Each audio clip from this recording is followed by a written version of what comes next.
वंदे वंद्यम विधिशिव महेन्द्रादि वृंदार केन्द्रैः व्यक्तं व्याप्तं स्वगुणगणतो देशतः कालतश्च धूतावद्यं सुखचितिमयैर्मङ्गलैर्युक्तमङ्गैः सान्नाथ्यं नो विदधत् अधिकं ब्रह्मनारायणाख्यं भूषारत्नं भुवनवलयस्याखिलश्चर्यरत्नं लीलारत्नं जलधिदुहितुर्देवता मौलिरत्नं चिन्तारत्नं जगति भजतां सत्सरोजुद्यरत्नं कौसल्याया लसतु मम मण्डले पुत्ररत्नं महाव्याकरणाम्भोधे पन्थमानसमन्दरं कवयन्तं रामकीर्त्या हनुमन्तमुपास्महे स्वान्तस्थानन्तशय्याय पूर्णज्ञानरसार्णसे उत्तुङ्गवाक्तरङ्गाय मध्वदुग्धाब्धये नमः अभ्रमं भङ्गरहितं मजडं विमलं सदा आनन्दतीर्थमतुलं भजे तापत्रयापहम् आपादमौलिपर्यन्तं गुरूणामाकृतिस्मरेत् तेन विघ्नाः प्रणश्यन्ति सिद्ध्यन्ति च मनोरथाः श्रीगुरुभ्यो नमः हरिः ओम हरिः ओम हरिः ओम.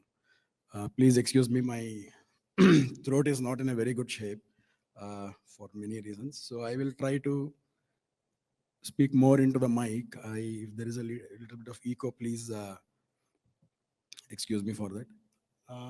I offer my Sashtang pranams to all these scholars here, and also before I forget, I thank Sri Rangarajan and other organizers for giving me an opportunity to speak here.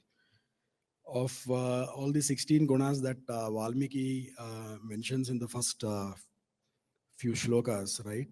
I am supposed to speak on Samarthya, and I think most of the people here anyway know what that guna means, and it's not like I will tell anything different or more than what you people already know. But so still, why am I speaking then? It is because speaking about Ramachandra's guna is a pleasure in itself. It's an end in itself. It doesn't, therefore, we'll just speak as much as I know. In fact, to just copy Sri Jaitirtha's words, right? He says, Yanmadrushopi yatate tadativa hasyam kim nama bhakti vivashasya vibhushanam tat. Basically, if somebody like me speaking, it is a laughable thing. Okay, but still I will do it because I am like bound by my own devotion to Rama. So we will use the same thing here and go on to talking about what Samarthya guna means. The word Samartha means competent or capable. So now the eventual meaning that it concludes in basically saying that somebody who is skilled at or who is an adept at. Basically, if that person is capable of producing a certain effect, then you say that that person is Samartha. Okay, so because remember that all of us have some or the other Samarthya in us. We all of us have some or the other Vidvat in us. So everybody has some or the other good charitra. So all these 16 qualities, right, are generally found somewhere or the other. So then what is Valmiki truly asking about? Valmiki's true question is about the person in which these things are found in exceeding amounts, basically in highest order. Otherwise, there's no meaning to his question, because his question is answered by, yeah, everybody has some or the other Samarthya, everybody has some or the other Vidvat, and so on. Priyadarshana, everybody, I mean, somebody is good looking to their own mother at least, right? So therefore, the question is about the person in which all those gunas are there, all the virtues are there, and in exceeding amounts. So Atishaya is what he is looking for. Now the problem is that if we start talking about Atishaya, right? Atishaya Samarthya, and in fact, given the paucity of time, I will cover for it for like some 2-3 instances, not more there. But I just want to still take 5 minutes to cover a different point here. See, the moment we talk about Atishayokti, right? I mean, basically some exceeding capabilities that Lord shows. It is but natural for people to think if it's an exaggeration. We are not just talking about the duration of, how long Rama ruled. That question can come against everything and anything which is beyond the human capabilities. Now the question is, will you believe that, for example, Rama was able to do a certain feat, which was, for example, take his, stringing Janaka's, the Shiva's Dhanush, which was given to Janaka, and how he was able to break that thing. Now, will you take that thing as an exaggeration simply because you cannot do it yourself? Or will you say that, no, I mean, that may be possible for somebody like Rama? or somebody who is clearly not a regular human. So this dichotomy or this dilemma is something that everybody will go through. I mean, do I accept how much of superhuman stuff will I accept if it is written in my scripture? Do I take it as an artifact of faith, or it is something to be accepted as truth? Now, the problem in accepting it as a faith, article of faith, is that it extends to all other religions and schools of thought. They all have their texts where extra superhuman stuff is mentioned. So on what basis should our children, or us for that matter, should we believe that whatever is written in Ramayana or anywhere else, why is that a fact? That is a question which everybody will come up with, or if not them, their kids will come to that thing. Yeah. And the way to answer that, I mean, I don't know whether it has been answered here or not, is to understand what, I'll be very brief here. I am trying to compress a lot of arguments on this one. So it is like this. Basically, our fundamental philosophy all goes with what we call as Veda Paurishayatva. We hold that Veda is unauthored. It is not written by anybody, not even God. In fact, God is known to us because Veda says so.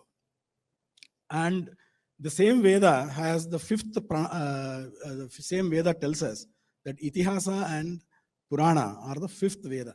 Itihasa Puranam Vedanam Panchama Veda. Right? So because of that, first Veda is the Pramana. Of course, we can question whether it is the Apaurishayatva itself is a fact of artifact of faith, or is it a truth by itself or not. That's a longer debate. Very briefly there also again, the way you establish history, the way you ascertain history of any non-physical artifact, the same methods you apply here, and you're able to say that, Vedic Apaurishayatva is a historic fact. There is absolutely no, skirting around that issue. You cannot wish it away simply because you do not you cannot comprehend the possibility of something that exists without an author. So given the Vedic unauthoredness, it becomes true. Because any text has a flaw, that is traceable to its author. If a text does not have a flaw, it is true. It does not have an author, it is flawless. And therefore, Veda is flawless. So that includes Upanishads like Rama Tapani Upanishad, and so on and so forth. And anything that the Veda tells is also, any Veda refers to, for example, Itihasa Purana is also Pramana. It is a source of truth because it is told so by the Veda. So Ramayana comes as part of that. Therefore, whatever is told in the Ramayana should be accepted as fact. It may look like, they are just making Rama as another superhero, but still this is a fact and not your Superman comics or something like that. Just because Ramayana is testified by the Veda. That said, so again, there are other questions that may come. For example, why should I treat this particular? Let's take that whatever is there in the Veda, or whatever is there in the Ramayana. Do we need to take it on face value? I mean, just a couple of days back, I was seeing this Dhruv Rathi's thing. He was trying to basically tell that, look, it is all metaphorical, right? I mean, Hanuman lifted Parvata. It doesn't mean really. It is only figurative. Again, the answer to that is against the norm of scriptural interpretation. We interpret every word on its main meaning, using its convention meaning. Only if there is a problem, we shift from that to a figurative or an alliterative meaning. Now, because of that, we should take the main meaning. So there are certain established procedures in which you ascertain the meaning of a particular a scriptural sentence. And from there, we basically derive our tenets. So from there, we can, there are more questions that may come. In interest of time, I will get over that and come to the point where,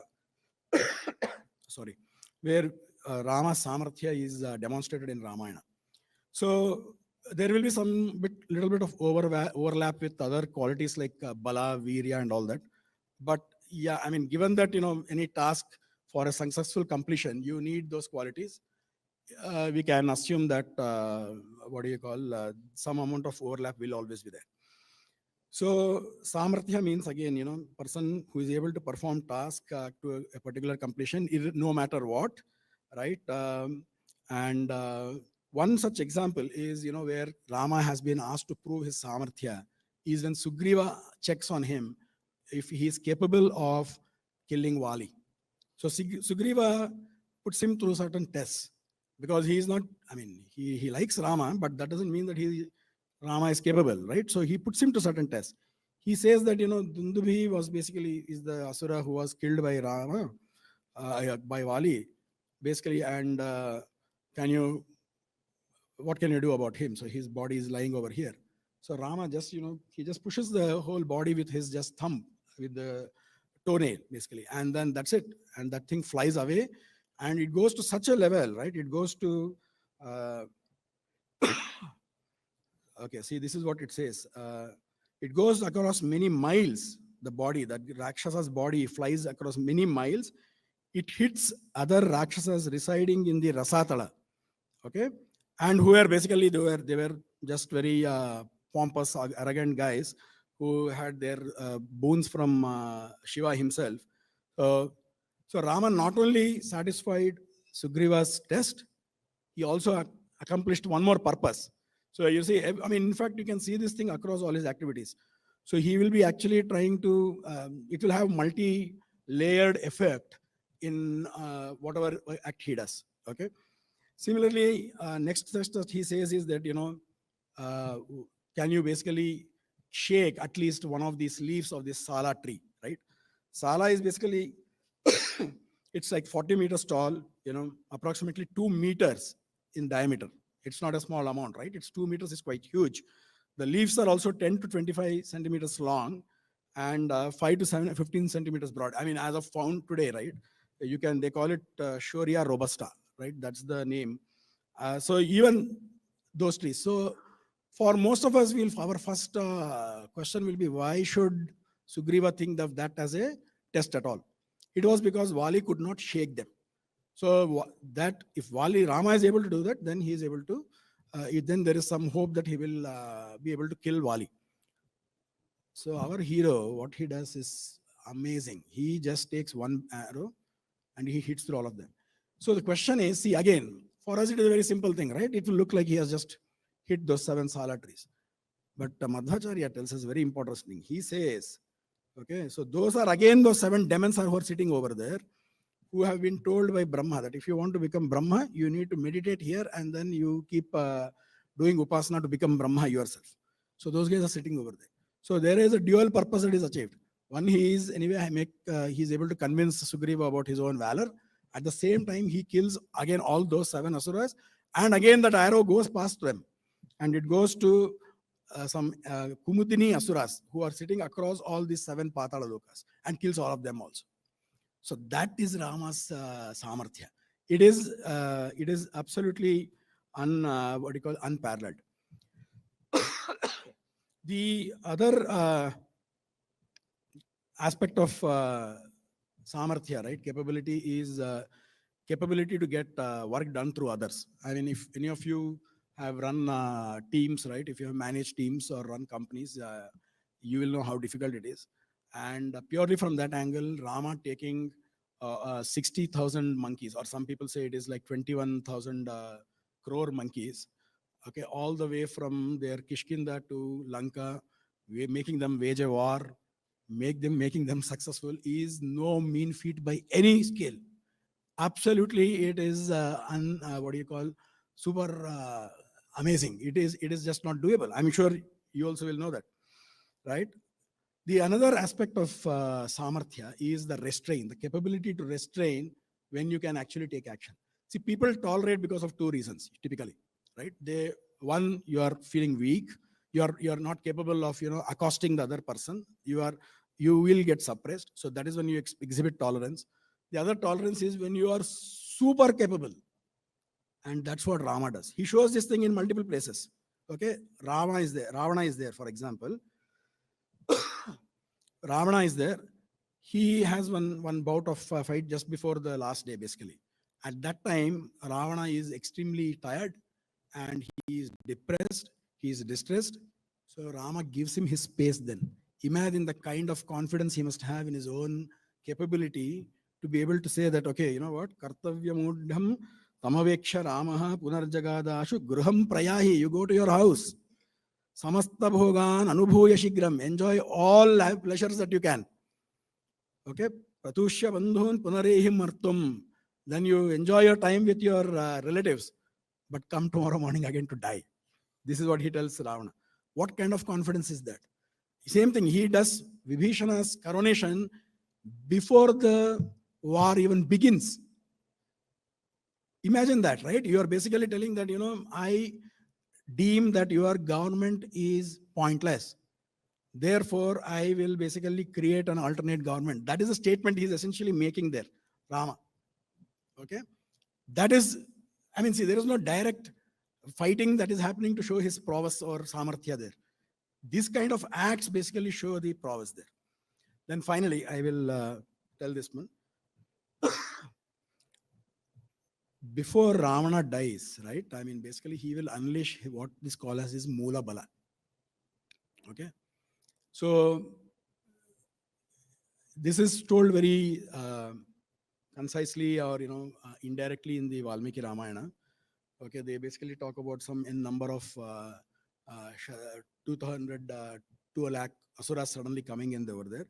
But the actual count is Trimshat Sahasrani Mahogakanam. It basically comes down to 36 into 10 power 67. That many asuras come there. All these Vanaras are doing their regular fighting.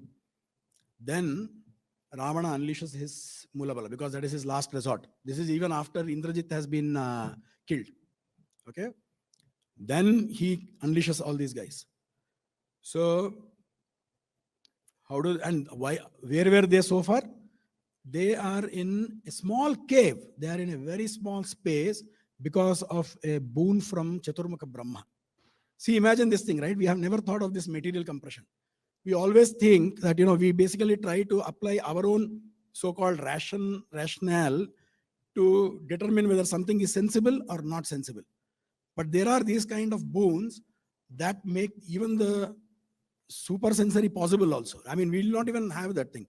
Unless you give scope for the text to teach you that kind of stuff, you will miss out and then you will overpower that with your narrow judgment. So anyway, Ravana's Moola Bala was there.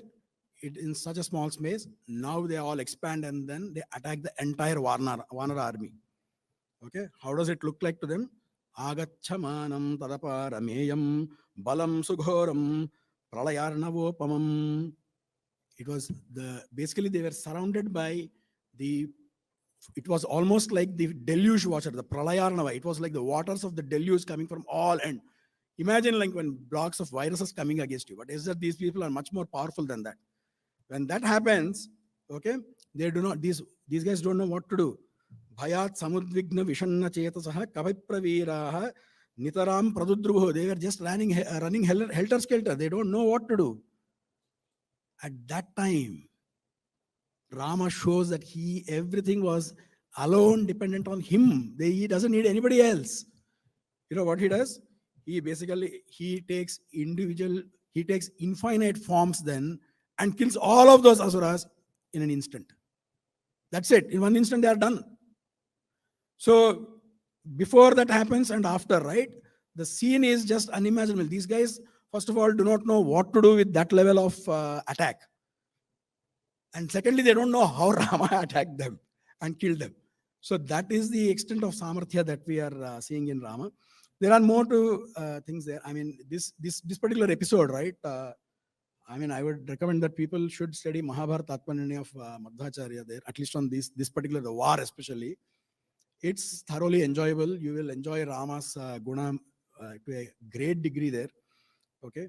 And so in fact, this particular episode is even referred by Nilakantha in his mantra Ramayana. He basically says that, Rupam Pratirupo Babhuva, Tarasya Rupam Pratijakshanaya, Indro Maya. Indra means Rama according to him. Mayavihi Pururupa Iyate Yukta hi Asya Haraya Shatadasha. And of course, there are more numbers that are told over there. So he basically says that even the Vedic mantras are talking about this incident there. So Rama's Samarthya or the capability is unusually presented in this particular screen there. So my conclusion is So all these things show extraordinary. They are not simply, human. They are not even human plus plus or something like that. They are, if you look at the fact that there were other devatas involved, it is not even devata plus plus. It is a totally different class altogether, right? And there is no exaggeration. There is no atishayokti, simply because of whatever rules of interpretation we referred to briefly at the beginning of this speech, right? And we should stop looking at Rama as just some exalted king with noble qualities and things like that. He is Parabrahman. We should keep that in our mind. We should worship him like that, and that only will fetch us the necessary devotion and the subsequent benefits or whatever it is. Whatever Krishna tells of himself, right? Janma karma cha me divyam yo evam yo vetti tattvataha. It applies to Rama and everybody else also. Okay. In fact, he even cautions against it. Okay. Avajananti mammudha manushim tanumashritam. He says that, these idiots, they think of me as a guy in a bodily, in a human body. Only then, no, you will say that, he was 7,000 years or whatever this thing, right? Yeah, he was born only 7,000 years back, because he cannot be ruling for 11,000. Because we think, essentially, there is an underlying assumption implicitly made that Rama is another human. That is the first mistake to make, right? Now, Rama is not any human or mortal. He is Parabrahma himself. Not even his form is also not mortal. Okay, his form is of bliss. There are multiple such texts which give this explanation. Ram Tapani Upanishad, for example, Dharma Margam Charitrena Jnana Margam cha Namataha Tatha Dhyanena Vairagyam Aishwaryam Swasya Pujanat Tatha Ratyasya Ramakya Bhuvisya Dadatatvatah Ramante Yogino Anante Nityanande Chidatmani Iti Ramapadena Asau Parabrahma Vidhiyate. So it basically tells that, he lays down the Dharma Marga just by his own conduct, the Jnana Marga by his virtuous names. He gives Vairagya when he is meditated upon. He gives Aishwarya when he is worshipped. This Rama Nama, which is widely known, truly means he is the object of the yogins' meditation, who are interested in that eternal blissful Chidananda consciousness called Rama. So the Rama word truly means Parabrahma. And we should not do these things for the sake of any benefit. We should do it simply because it is like our duty. In fact, Madhvacharya says a very nice thing there. He says that, let's see, Imani karmani raghuttamasya harer vichitranyapit na adbhutani. He says that, what is the big deal in this Rama's this thing? He will express both surprise and also the nonchalance at the same time. He'll say, this is God only, no? So that is what is so surprising in him doing it. Duranta